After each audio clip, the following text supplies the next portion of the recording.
My name is Bob Beatty, and I'll be facilitating this panel discussion today. For nearly 20 years, I've been working exclusively with nonprofits.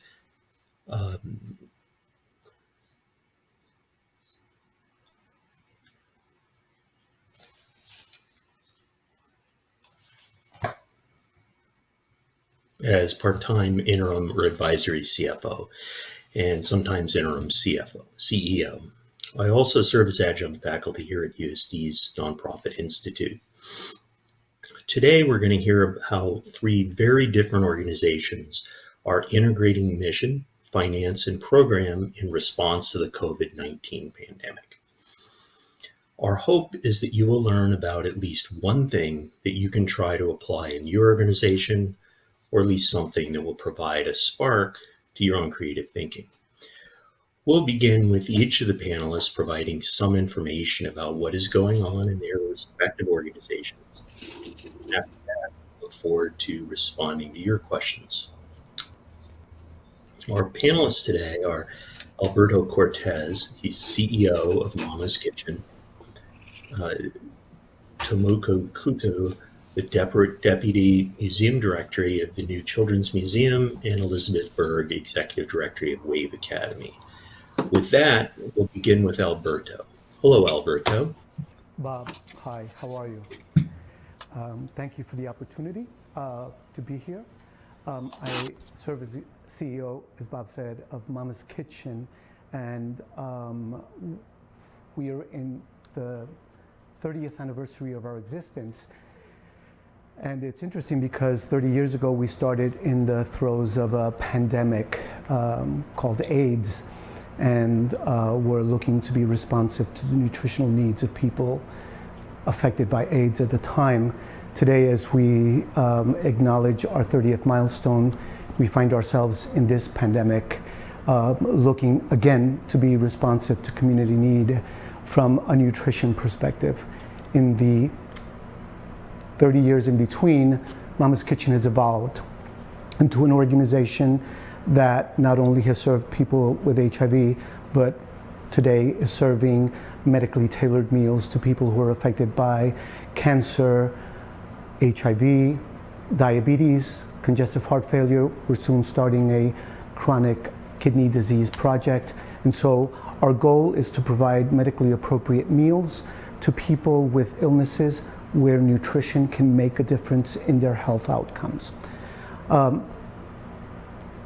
3 months ago, we started evolving in response to the COVID pandemic, and today we're serving, in less than 3 months, serving 63% more people than we have before, where each delivery day we now serve between 650 and 700 individuals with home delivered meals.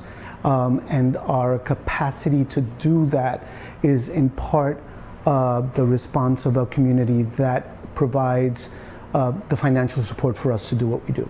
Most of our funding is private funding. From the days that Mama's Kitchen was established, financial stability has always been one of the key tests of how we're doing as an organization.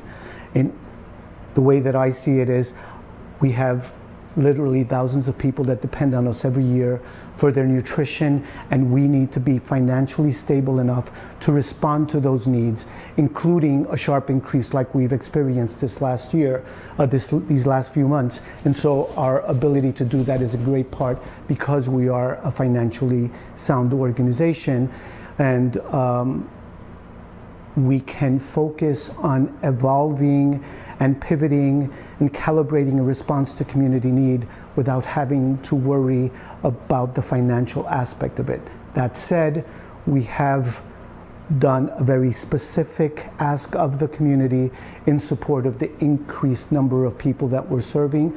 We're grateful that thus far the community continues to respond, and thus we're able to address the needs of everybody we serve and continue our tradition of never having to start waiting lists. So we have reserves. We've had reserves from the very early years of the organization and have always worked to maintain those and protect those the way we protect all the other assets of the organization, with an understanding that that helps serve as a cushion to the organization, which has had in prior years when the economy is down, when giving is down, and we need to still serve people. The predicament that we have found ourselves over the years is that when there is a bad economy, the number of people that we serve increases. So knowing that dynamic, we are keen in understanding that we have to be financially sound in order to be responsive to community need on an ongoing basis and in the worst case of scenarios. So we are able to pivot in the last 3 months, and I am grateful for it because it does affirm that our approach on our financials has affirmed that it is the place for us to be in order for us to continue to respond to unexpected growth. We anticipate coming into the new fiscal year, July 1st, that we're going in with an ambitious budget where we're looking to continue to serve more people than usual, and with an understanding that that budget may need to be revisited somewhere down the road and modified based on the actual experiences that we have. This is more likely given the uncertainty of the times and the uncertainty of the future. With that said, we have always looked to be financially responsible, so that we never will have to say to anybody that we're going to put you on a list because we don't have the resources to serve you at this time. When people need nutrition, they need it at the moment. And that's who we are. And I'm looking forward to the questions. I'm looking forward to the conversation and the input from my peers. Thank you.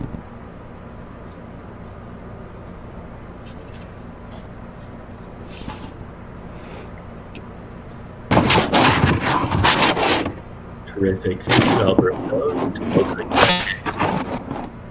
Wonderful.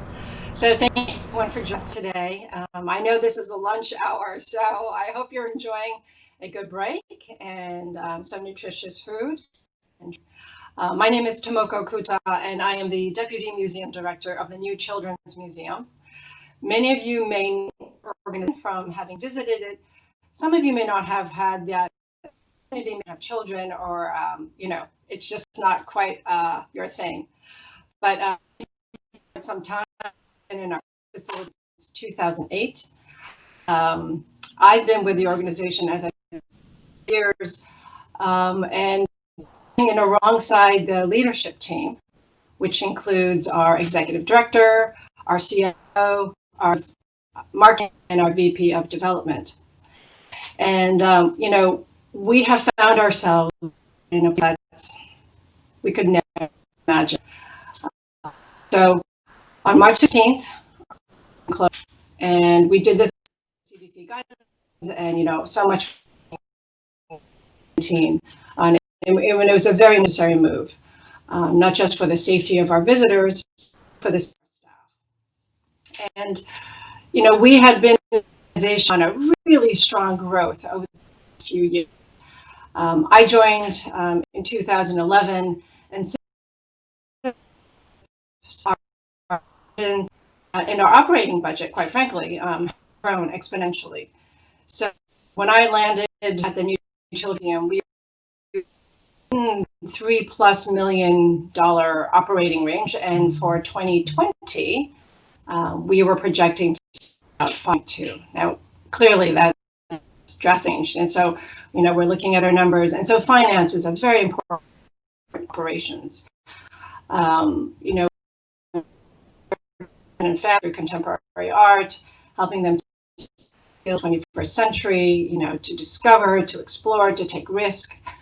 But with instruction, as my colleague Eduardo, an organization can't, especially through difficult times. So we were very fortunate to have begun quite some time ago board designated funds. And so these are what we call our reserve. They for emergency times, we don't go into the very end, and we do collaborate with our board.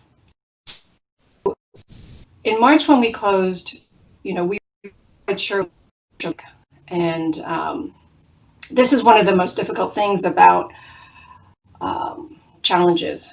So you just don't know, especially in our pandemic. So when we decided we would keep all our staff on board because we are dedicated to them, and because they're dedicated to us, they make our operations possible. They make delivery services, our mission possible. And granted, it's quite different from Mama's Kitchen.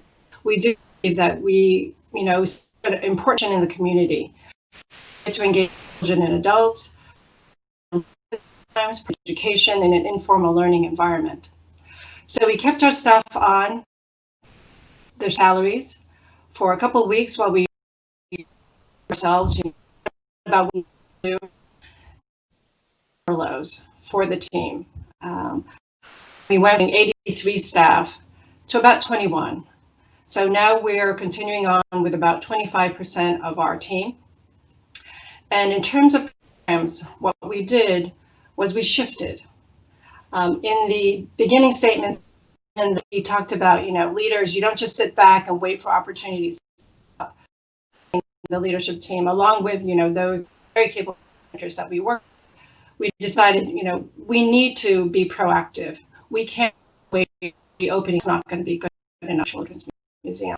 And nor would it satisfy all the supporters that we had grown along the way over the years. That might be the members, the visitors, also our donors. So we went to online platforms.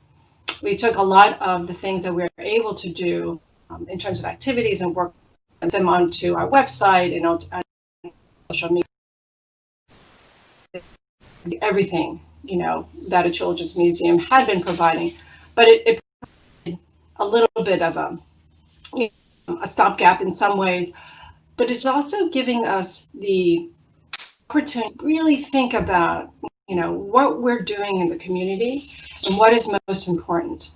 So in addition to sort of shifting our programs or existing programs, we have created opportunities that are new and will continue on into the future. This is critical for our financial stability. We went from a model of earned revenue as 2/3 of all of our income. So contributing about 1/3. Earned, is pretty much nil. We have some incredibly generous people who are continuing to buy our membership, provided a way to end members, since we're closed right now. But we really need something. So we're looking out at new grant opportunities, new donor opportunities. We've been a great destination for children and families.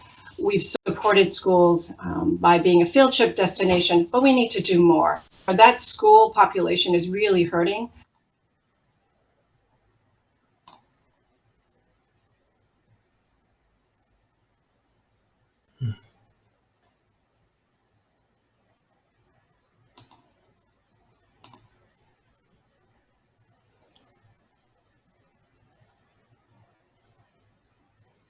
Hi, everyone. Sorry about the problem with the audio and some of the video, but I think what we'll try to do now is switch over to Elizabeth, and we'll come back to Tomoko in just a few minutes. Okay? Elizabeth, are you ready? Yes, I am. Hello, everyone, and hope you are enjoying a great day of learning with the Nonprofit Academy. And thank you to USD and the team there for putting this together. My name is Elizabeth Berg. I'm the Executive Director of Wave Academy. And I'm really excited to be here with you today to share a few things about our small yet mighty organization, as we like to say. We have an operating budget of about $420,000. We serve about 140 clients a year. Our client base are individuals who have dealt with trauma with a focus on veterans that have post-traumatic stress. That client base includes military veterans, as well as caregivers who are providing 100% support of their loved one who is a veteran with post-traumatic stress, because we realize that trauma expands to include the family as well. Our program model is really unique. We provide aquatic therapy, and the aquatic therapy program is an 8-week program with 1 hour of a individualized one-to-one session in a heated pool between a practitioner and a client, where the client is introduced to some really calming twists, stretches, and the heated pool is heated to 96 degrees. It is a no-talk therapy. So for many of our clients, it's the first time they've been able to be in a space where they're not being asked to respond to some type of therapy model or be active in that process. It's really just a passive therapy that allows the body and mind to heal in its own space, which actually is sometimes has been known to accelerate the healing process, where when it's combined with other therapy models, we've had psychologists and others in the space tell us it could accelerate the healing process by as much as 18 months. So with that in mind, we had to shut our doors for our program on March 16th because of the close proximity between client and practitioner. We also recognized that our client base is one that would be especially, would be, as we all have, would be especially prone to anxiety, stress, depression, and isolation that the pandemic has put us into. And while we all have dealt with a number of those stressors, for some of our clients who don't have the tools in their toolbox to be able to manage those emotions, it's been a particularly trying time. So we are dealing with a juxtaposition of knowing that we have a client base out there that is really in desperate need of our services, yet not being able to provide them. Going to some of the funding and financial aspects, I just want to check in though with Bob before going on with that. Bob, do you want me to go on with the reserves, operating budget plan, and fund development, or would you like to go through those one by one?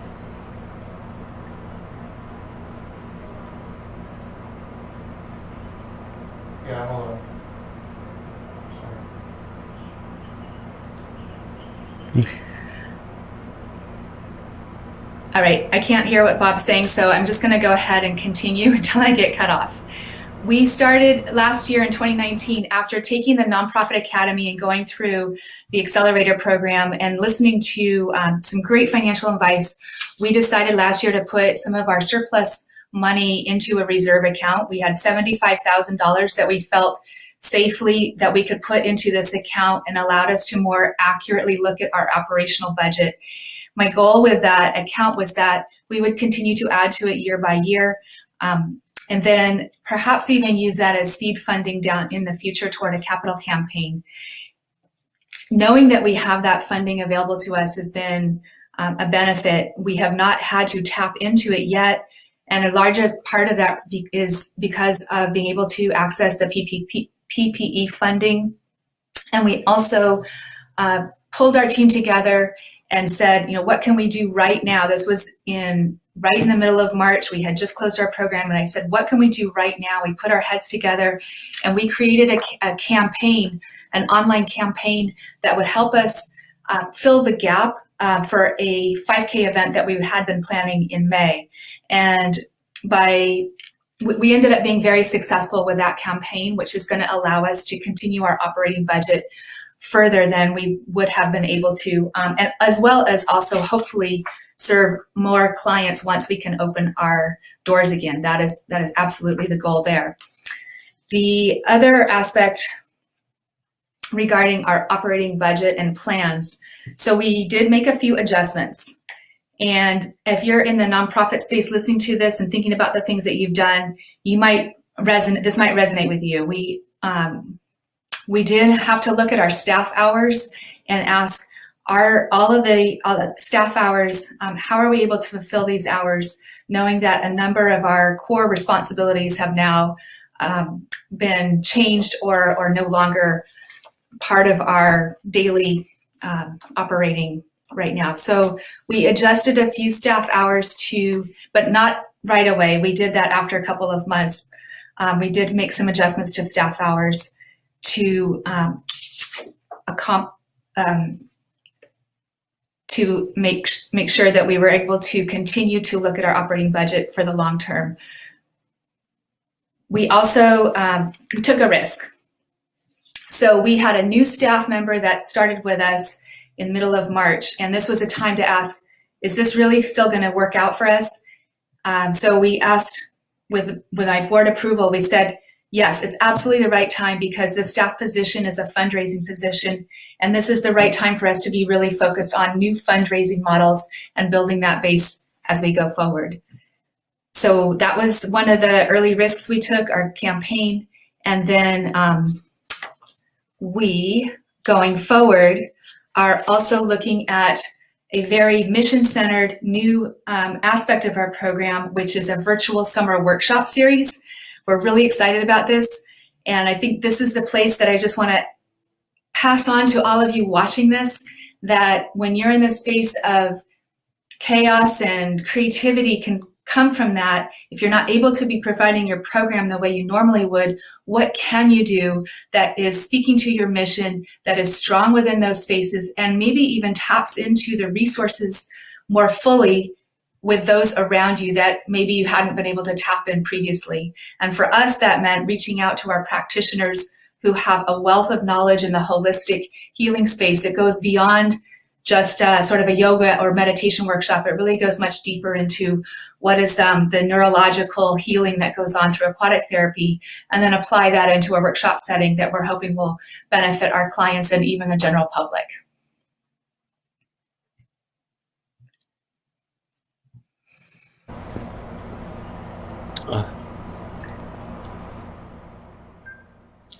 Thanks, Elizabeth. That's great.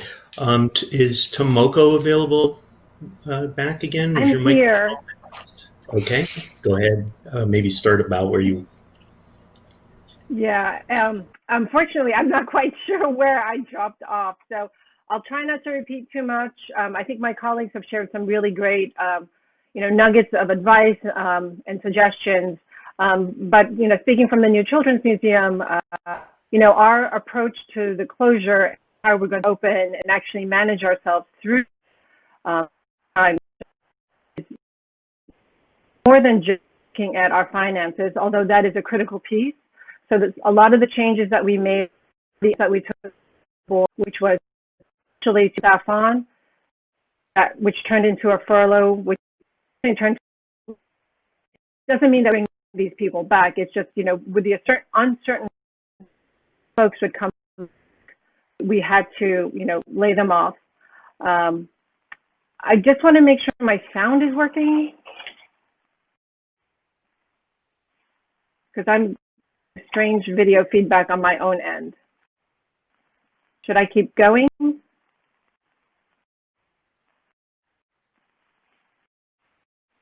Okay, so I think I'll just keep going, and someone will indicate to me somehow I should stop and re-log on. I'm so sorry about the technology. I'm not quite sure what's different from today versus our test. Anyways, so by taking our staff to a smaller size, we are a smaller group, obviously, and we are, really dedicated to making sure we can bring, folks back at the appropriate time. Also trying to manage, our reserves and make sure that we can extend our life, as long as possible. And right now we're on good track. We were able to apply some other small business loans. Some of that will be, debt that we have to pay back, which, but we understand there's been changes, and so we're trying to keep that. Some of this early may have grief amongst our staff, but we're trying to, as a leadership team, to look at the organization, and that is, first and foremost. Of course, we care about our staff. Of course, we care about reopening. The other action that we took was to work with our board to quickly put together a closure committee. So these are a small group of board members who can work with us very quickly as things change and we can make decisions. And then we also have a reopening committee, which is where the staff is really, we're making plans to get ourselves ready. Hopefully this, being a children's museum means that we are a high engagement location. And so some of the new CDC measures are going to make it difficult for us to continue business as always. But we're already again. We are, I think both Elizabeth and Eduardo talked about thinking outside the box in order to continue serving our audiences. So we're looking at outdoor spaces. In fact, there's a beautiful park across the way from the museum, working with the city's Park and Rec to permit that area and bring in activity there. All sanitation guidelines, coming online. We're doing all sorts of different things. So, we're keeping an eye on our finances, our business model, making sure that is robust and strong. We are adjusting our programs to and taking some of those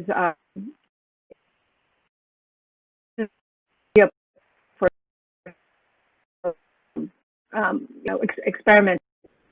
And of course, being ready in the technical sense, reopening and making the shifts as needed. Being a good partner in the community, working with the schools. I'm going to end it there for now, and I'd be happy to answer any questions. Terrific. Thank you, Tomoko and Alberto and Elizabeth. Sorry again about all the technical problems we've been having, but as we wait for now's the time that we'd like to pose any questions you might have of the panelists. And so please go ahead and post those in the chat box. While we're waiting for those calls, maybe we can talk a little bit more about, say, one of my favorite topics, which is multi-year budgeting and what-if scenario planning. Were you doing some version of that before the crisis, and are you doing it now or starting it? And if you were doing it, how has it helped you during this process? Alberto, why don't you start and respond to that? Sure. So we do multi-year strategic planning, but we've never really done budgeting on a multi-year basis. And Bob, your head might explode on this one, but we have actually, I feel less inclined now to do multi-year planning because we're going into a fiscal year on July 1st. That is the most nebulous of years.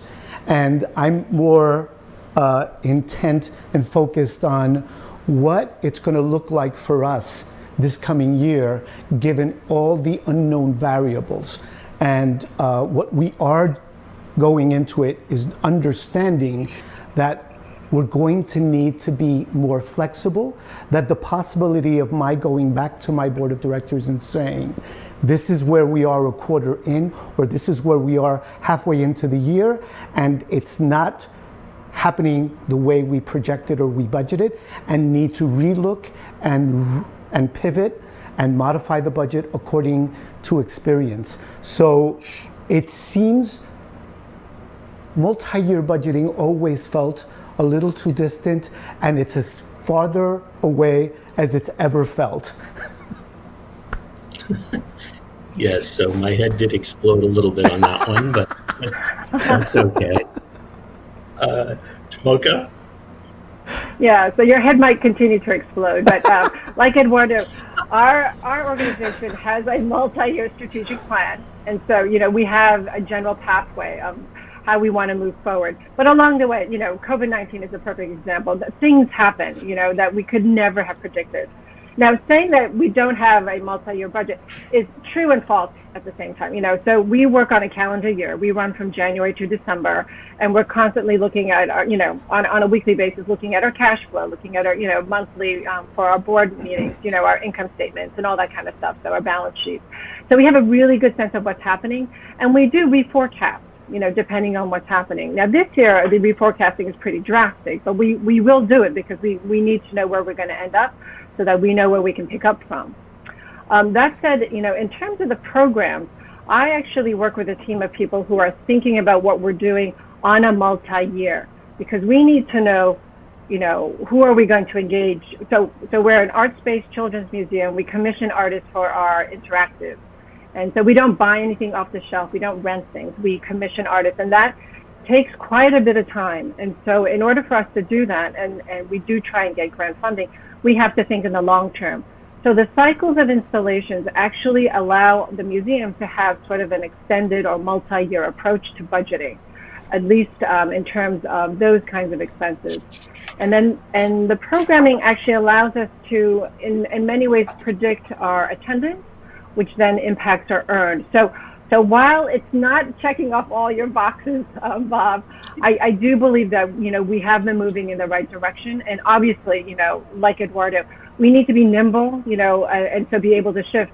But I think some scenario planning that's a little bit more overt in terms of all aspects of the museum would be really helpful. Great. So on the verge. So Elizabeth, I know you talked a little bit about that. Do you want to go a little more in depth, especially about the scenario planning aspects? So thanks, Bob. And that leads me to this scenario is just a lead-in for us about asking questions right now.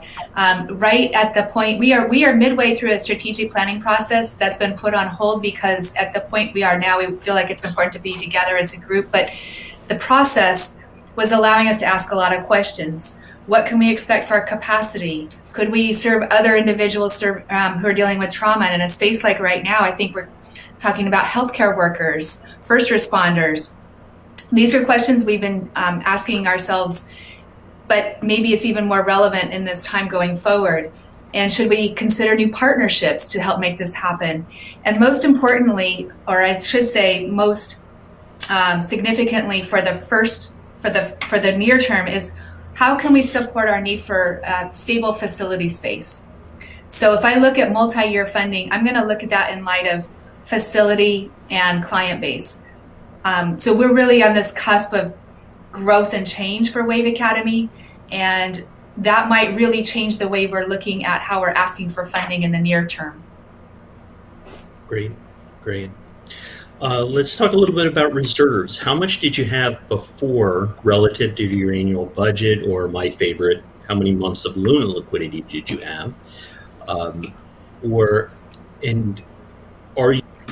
you and your board thinking about increasing those reserves given the reality of what's happened today and how important reserves are? And if so, how are you going to build those reserves? Again, let's start with Alberto. Sure. We have, based on our current fiscal year, reserves that represent about 7 months of operating expenses. We currently function on a $3 million a year budget.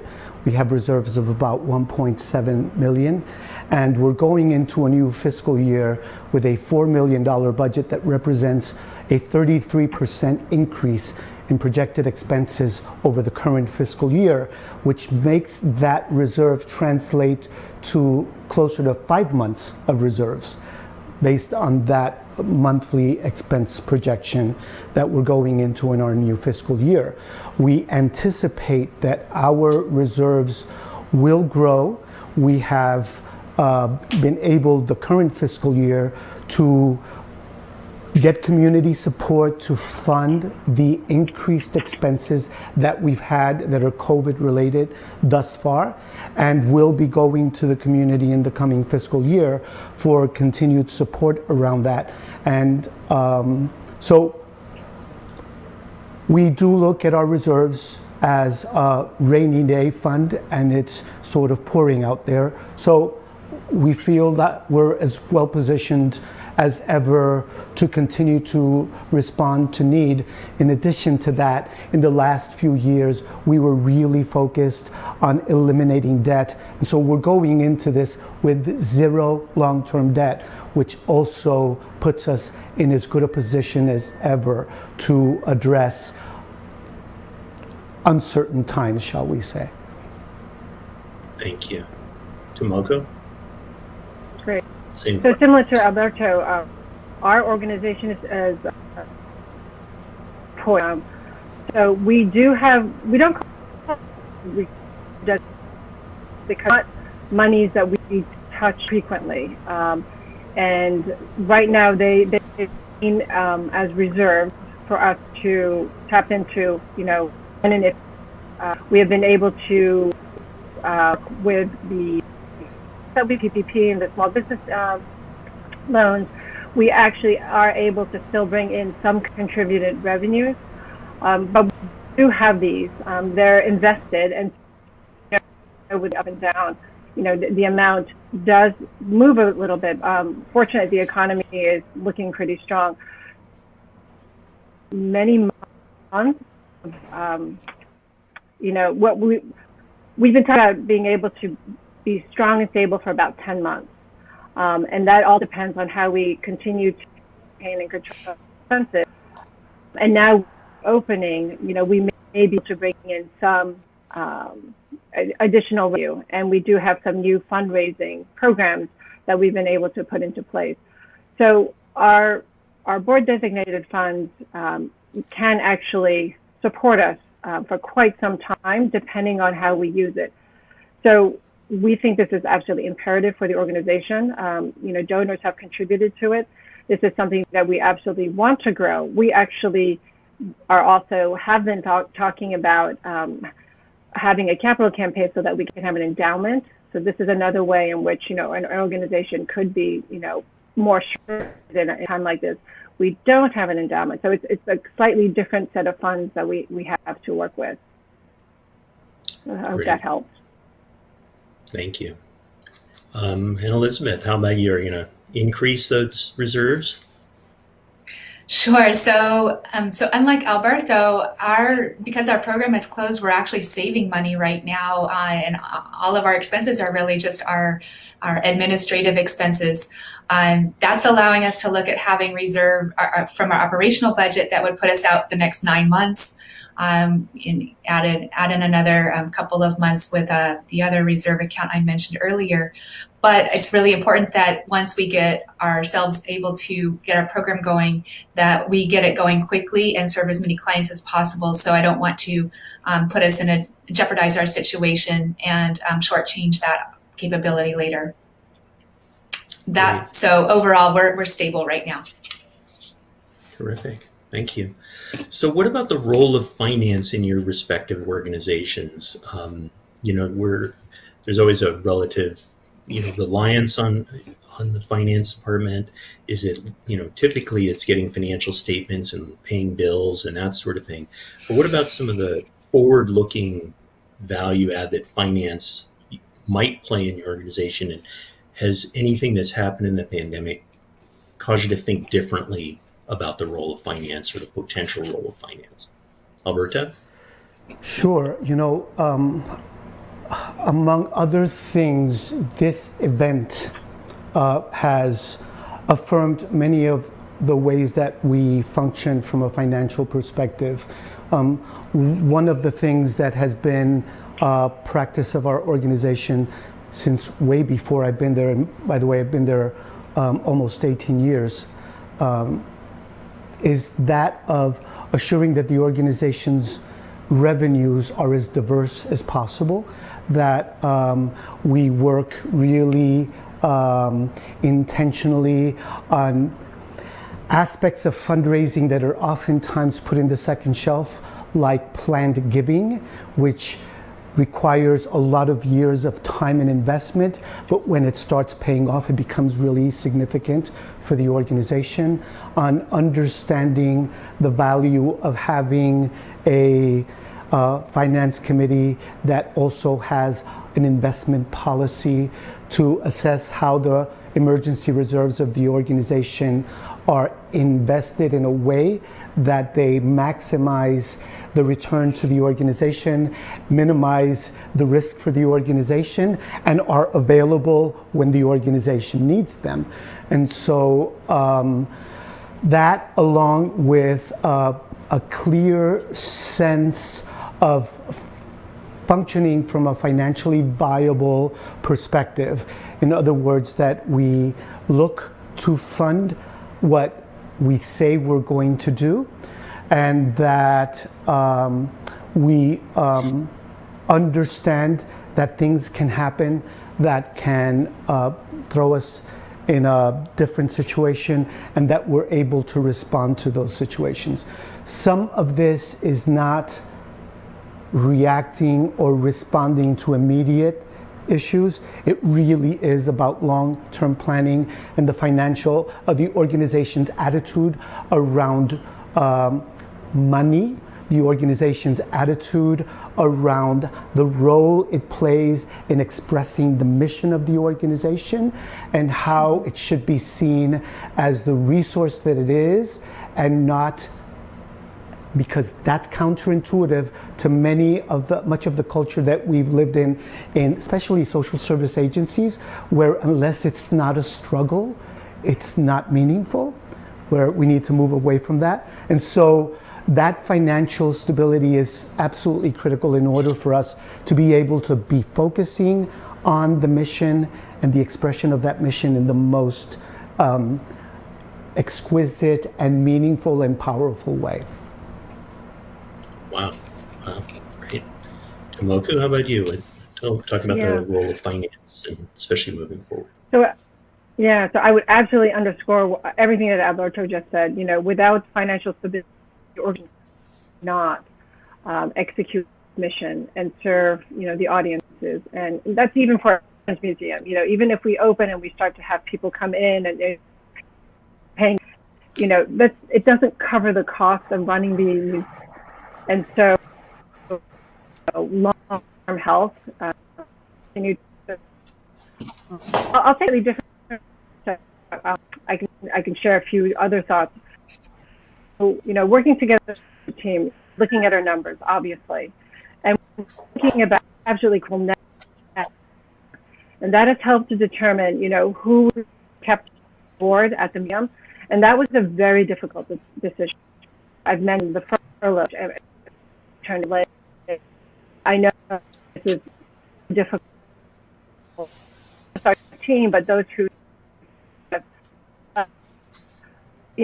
we need those people who can ensure our future, and all the machinery and the finance, but it's develop and keep those relationships. It's the programmatic who can keep our mission alive. So that's been a critical piece when we look at the numbers. It's not just 1 + 1 = 2, but it's like, okay, so how do we get to those pieces? All of it. So it's been really important. And sorry, my computer. Yeah, your voice is still getting pretty choppy there, Tomoko. I'm so. I'm not doing anything different since our test day. Yeah. But is that enough information for now, since my sound is so bad? Yeah, that would be great. I mean, there's a lot more to say, obviously, but yeah. Elizabeth, you want to touch on the role of finance at Wave Academy, especially moving forward? Sure. Well, I think both Alberto and Tomoko have been so eloquent in the way that you've looked at this. So really, that is some valuable information. And to my peers out there in the nonprofit world, my aspect in thinking about finance and thinking about how you specifically put a cost to those items in your program, in your operations, when you are grant funding or when you are talking with donors. I just want to encourage you to look at that full cost. As Alberto had mentioned, the full exquisiteness of your program. We are so used to being coming from a space of scarcity and showing donors how well we save money by not actually providing the full value or cost of what it takes to do your work you're doing. It's absolutely an anomaly in the for-profit world, and we shouldn't be doing that differently with the way that we look at our finances in the nonprofit world.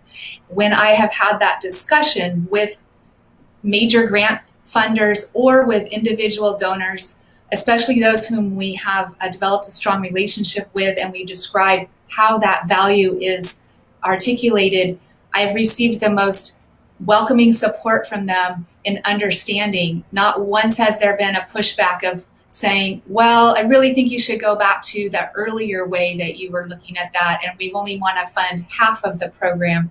Never happens. So I encourage all of you out there to really take that full aspect of costs for the full exquisiteness of your program. Great. We have just enough time. I just want to ask one more question of each of you, and that's jump forward 5 years from today, and how do you think you will be describing what happened based to the organization because of the pandemic, and how your response was, and how do you think you're going to be thinking about in 2020 hindsight? Alberto? Yeah, that's a wonderful question, Bob. I think we'll be looking back and we'll have clarity on what were the things that we adapted on an ongoing basis to function as an organization as a result of this experience. How do we function from the use of space? How do we function from the expression of mission in an environment where we have to be safer? How do we function in an environment where the need for services, like in our experience, has been greater while we've had to reduce our workforce because we so depend on volunteers to do what we do, and we've had to shrink that, so doing more with less, and the lessons that are learned and what we discover about what we're capable of doing with less, and adapting those pieces. So I envision an organization in 5 years that is serving more people than today, maybe twice as many, in a leaner setting that is got greater efficiency and is still doing it with heart and compassion and care. Wow. And let's go to Elizabeth next, just because we've had the problems, Tomoko, and then we'll end with you, Tomoko. So Elizabeth, just have a minute. I see 5 years. Sure. I see 5 years from now that we're going to be talking about the partnerships that were made today as a result of having to retool our program model to fit perhaps like a reopening, what that's going to look like. And the facility that I mentioned earlier, the aspects of our program that are going to be successful will be so because we were encouraged through this situation to look outside of the way we've been doing our operations, which I think will be very specifically related to new partnerships. Wow. Tomoko? Yeah, and I'll talk about one of the big lessons that we're learning. The new museum, our revenue was comprised mostly of earned, so 2/3 were earned, 1/3 contributed. And with a closed museum, that just has really exposed a lot of vulnerabilities with us. So I think that this is the opportunity to really think, make some changes so that we're much stronger ground. And I think my other colleagues, will make our programming, our mission, what we deliver, robust. And that in 5 years, started today, that will be continuing on, and that has given us UAs. And this is the kind of out-of-the-box thinking that we all need to have, and we're really excited for it. Wow. Well, terrific, everybody. Our time is up, but thank you for everybody who joined and listened.